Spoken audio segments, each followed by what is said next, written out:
అందిస్తా అంటూ చంద్రబాబు గారి స్పీచ్లో, అట్లాగే జగన్ గొంతు వణుకుతోంది అంటూ ప్రతిపక్షాలు ఉన్నది ఓడించడానికే విజయవాడ బహిరంగ సభలో పవన్ కళ్యాణ్ అన్నటువంటి వార్తని హైలైట్ చేశారు. లేకపోతే న్యాయం వైపా నేరం వైపా కడప ప్రజలు ఆలోచించాలి, చెల్లెళ్ల కన్నా భార్య తరపు బంధువులే ఎక్కువయ్యారు. షర్మిల ఓట్లతో షర్మిల కొంగు నింపండి, సౌభాగ్యమే ప్రపంచమంతా కడప వైపు చూస్తుంది, కడప ప్రజలు న్యాయం వైపు నేరం వైపు నిర్ణయం తీసుకోవాల్సిన సమయం ఆసనమైందని APCC chief Kadapa MP Congress అభ్యర్థి వైఎస్ షర్మిల అన్నారు.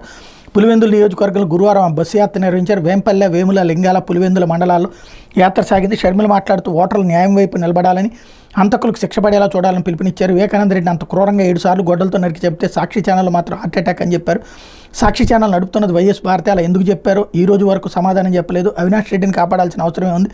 చెల్లెళ్ళు ఒకవైపు, భార్య బంధువులు మరోవైపు ఉన్నారు. చెల్లెళ్ళ కంటే వారే ఎక్కువయ్యారని ప్రశ్నించారు అన్నటువంటి వార్తని హైలైట్ చేశారు. అది వాళ్ళ ఆయన కూడా అడిగితే బాగుంటుంది, వాళ్ళ కుటుంబ సభ్యులు వైపు కాకుండా ఆయన ఈవిడి వైపు ఎందుకుంటున్నారు అన్నటువంటిది, భార్య వైపు ఎందుకుంటున్నారు అన్నట్టు.